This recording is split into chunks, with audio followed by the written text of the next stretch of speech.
और रिजर्वेशंस के बावजूद आप कहते हैं कि जी होना पड़ेगा तो ये हो भी जाएगा। क्या हो सकता है? सीनियर साहब तज्ज़ियाकार हामिद मीर साहब से सबसे पहले तो ये पूछ लेते हैं। मीर साहब क्या हाल है आपका? Thank you for joining us. अब खान साहब ने ऐलान कर दिया है कि असेंबलियां तोड़ेंगे, 2-4 दिन में तारीख भी बता देंगे। पीडीएम और पीपल्स पार्टी ऑब्वियसली पूरा जोर लगा रहे हैं कि ऐसा ना हो। तो चौधरी परवेज इलाही का अपना एक मौक़िफ़ है, वो दूसरी तरफ। क्या आज की तारीख में आपको लग रहा है कि खान साहब असेंबलियां तोड़ने में कामयाब हो जाएंगे और वो कोई डेट या कोई कंक्लूसिव कंस्ट्रक्टिव बात कह देंगे? देखिए जी, मैं तो 26 नवंबर से ये कह रहा हूँ, जिस दिन इमरान खान साहब ने ये रावलपिंडी में ऐलान किया था कि मैं पंजाब असम्बली और खैबर पख्तूनख्वा असम्बली तोड़ूंगा, तो उस शाम से मैं ये अर्ज़ कर रहा हूँ कि ये सियासी लिहाज से बहुत अच्छा फ़ैसला है। लेकिन इमरान खान साहब ने अपनी इस बहुत अच्छी जो पॉलिटिकल मूव है उसका असर काफ़ी कम कर दिया। जितनी वो इसको ताख़ीर का शिकार कर रहे हैं तो उतना ही उनको नुकसान हो रहा है। जहाँ तक मेरी इत्तला है, परवेज़ इलाही साहब जो हैं उन्होंने ये ज़रूर कहा है कि हमें अपने कुछ तरक्याती मंसूबे मुकम्मल करने चाहिए, हमें मार्च तक का वक्त दे दें, क्योंकि मार्च तक आप भी मुकम्मल तौर पर फिट नहीं होंगे। लेकिन इमरान खान साहब का ये ख्याल है कि इसी महीने यानी दिसंबर में ही पंजाब असम्बली और खैबर पख्तूनख्वा असम्बली को तोड़ देना चाहिए। तो अगर वो ऐसा करते हैं तो परवेज़ इलाही साहब बिल्कुल उनके साथ जाएंगे। उसकी वजह यह है कि परवेज़ इलाही साहब जो हैं उनके पास ऑप्शन कोई नहीं है। ये जो एक तासुर है कि परवेज़ इलाही साहब जो हैं उनको अगर इमरान खान साहब के साथ वो अगर कंफर्टेबल नहीं है तो फौरी तौर पर दूसरी तरफ जो है वो उनकी एक्सेप्टेंस हो जाएगी। तो वहाँ पर पीपल्स पार्टी तो उनको एक्सेप्ट करने के लिए तैयार है, लेकिन मुस्लिम लीग नून के अंदर काफ़ी मसाइल हैं, क्योंकि पहले भी मुस्लिम लीग नून ने बहुत कुछ बर्दाश्त करके, भुला के, सेक्रीफाइस करके परवेज़ इलाही साहब के बारे में उन्होंने यस की थी और उनको अपना उम्मीदवार बनाया था। लेकिन उसके बाद उम्मीदवार बनाने के बाद रातों रात जो है वो परवेज़ इलाही साहब इमरान खान की तरफ चले गए। तो मसला ये है कि उनकी ज़मानत कौन देगा? क्या चौधरी शुजात साहब जो हैं वो परवेज़ इलाही साहब की ज़मानत दे सकते हैं? तो परवेज़ इलाही साहब की ज़मानत कौन देगा? उनको पता है मेरी कोई ज़मानत नहीं दे सकता। इसलिए उनका और मुनस इलाही साहब का मौक़िफ़ यही है कि हम चाहते हैं कि मार्च तक ये पंजाब असम्बली चले, लेकिन अगर इमरान खान साहब कहेंगे तो हम असम्बली तोड़ने में 1 मिनट भी नहीं लगाएंगे। मीर साहब, आप बिल्कुल सही कह रहे हैं और पहले भी आप ये कह चुके हैं कि सियासी मूव तो बड़ा अच्छा था अगर फ़ौरन किया जाता, लेकिन अब तो हम बार बार ये कह रहे हैं कि ये बिल्कुल इसके बारे में सोचा नहीं गया था। ये ऑलमोस्ट उसी तरह साउंड किया था उस जलसे में भी जैसे उनको अभी ख्याल आया खान साहब को और अभी ब्लर्ट आउट कर दिया उन्होंने। अच्छा मीर साहब, काफ लीग ने अपना मौक़िफ़ आपको पता है ये पोशीदा रखा नहीं है। असद उमर साहब भी ये एतराफ़ कर चुके हैं कि तहरीक इंसाफ के अपने लोग भी असम्बलियाँ तोड़ने के बहुत सारे हक में नहीं हैं। ऐसी सूरत हाल में कौमी असम्बली से इस्तीफ़ों वाले मामले में भी आपको याद है ना कि इख्तलाफ राय सामने आई थी, लेकिन अल्टीमेटली इमरान खान साहब का हुक्म माना गया। अब भी अगर इमरान खान का कहा मान लिया गया और ये फैसला फिर इत्तेफाक राय से ना हुआ तो खान साहब को इसका नुकसान हो सकता है? देखिए, इमरान खान साहब जो है ना वो बहुत कुछ देख रहे हैं इस वक्त। उनको ये नज़र आ रहा है कि इस वक्त जो इस्लामाबाद में जो शहबाज शरीफ साहब की हुकूमत है उसके अंदर काफ़ी इख्तलाफात हैं, बल्कि इख्तलाफात तो छोटा लफ्ज़ है, बाकायदा फूट पड़ी हुई है। फूट का लफ्ज़ मैं इसलिए इस्तेमाल कर रहा हूँ कि जो परसों शाम को जो अख्तर मैंगल साहब ने तकरीर की और JUI के रहनुमा मौलाना अब्दुल वासिफ साहब ने जो तकरीर की, और इसके अलावा भी जो प्राइवेटली जो हुकूमत की छोटी धादी पार्टियां हैं वो जो कुछ हमें प्राइवेटली बताती हैं इस हुकूमत के बारे में, तो मुझे नहीं लगता कि ये हुकूमत जो है ये अपनी ग्रिप कायम करने में कामयाब है। ये जब छोटी पार्टियों के मिनिस्टर्स जो हैं वो जब अपने अपने इलाकों में वापस जाते हैं, ख़ास तौर पे जो बलूचिस्तान वाले हैं, तो लोग उनसे पूछते हैं भी कि आप इस हुकूमत में शामिल तो हो गए हैं, लेकिन आपने हमारे लिए इस हुकूमत से क्या रिलीफ लिया है?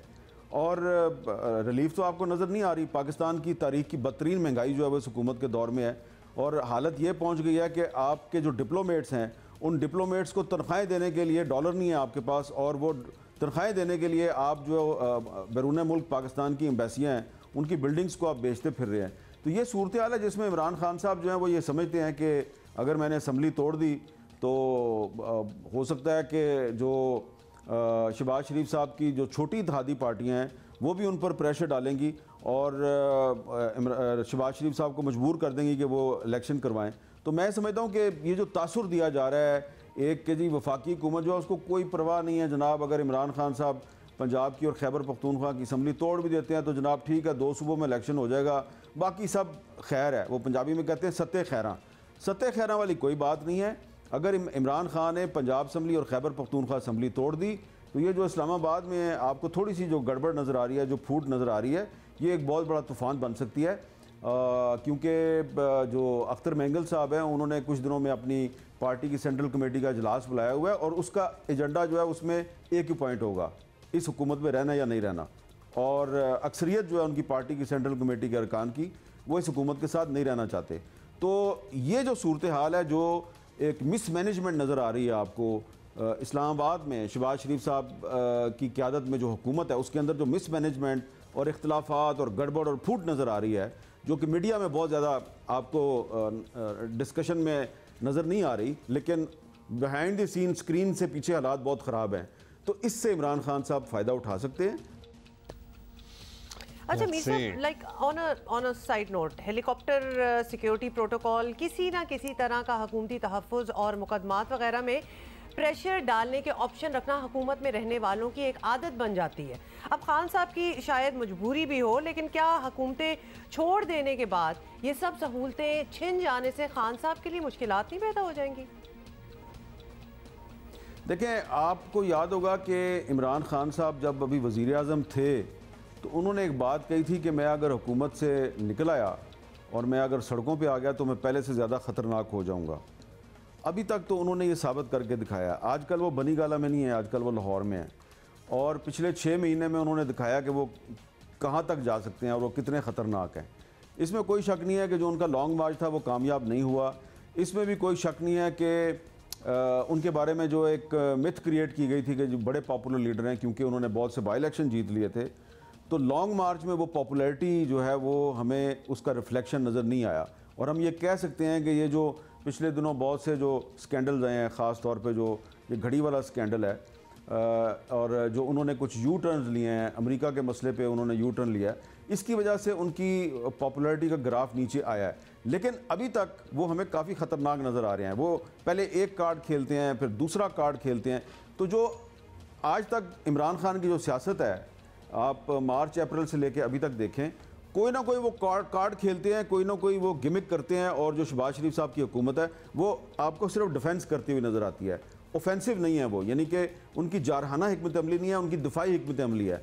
जारहाना हिकमत अमली इमरान खान की नज़र आ रही है। इस वक्त वो ज़ख्मी हैं, ज़ख्मी होने के बावजूद उन्होंने ये जो कार्ड खेला है कि मैं पंजाब असम्बली और खैबर पख्तूनख्वा की असम्बली तोड़ दूँगा, तो वफाकी हुकूमत आपको दोबारा डिफेंस पर नज़र आ रही है। तो इस डिफेंसिव सूरत हाल में अभी तक इमरान खान साहब का पलड़ा भारी है और हुकूमत से निकलने के बावजूद अभी तक वो, आप माने या ना माने, पहले से ज़्यादा ख़तरनाक हो चुके हैं। नहीं, हम तो मान रहे हैं और मेरा ख्याल है हुकूमत को भी मान लेना चाहिए कि वो पहले से ज़्यादा ख़तरनाक हो चुके हैं। बहुत शुक्रिया आपका हामिद मीर साहब। और मेरा ख्याल है वो लोग ज़रूर ये सोचते होंगे जो कहते थे कि इमरान खान साहब को सियासत नहीं आती या फिर ना तजर्बाकार सियासतदान हैं। भाई, इसी ना तजर्बाकार सियासतदान ने आप सबको आगे लगाया हुआ है।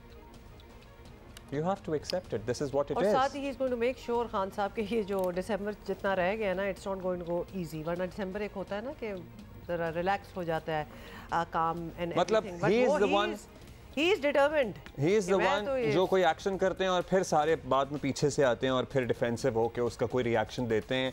So he is the one calling the shots right now and मेरा ख्याल है वो डिबेट अब माजी का हिस्सा बन जानी चाहिए कि ना तजर्बाकार सियासतदान है। He knows what is he.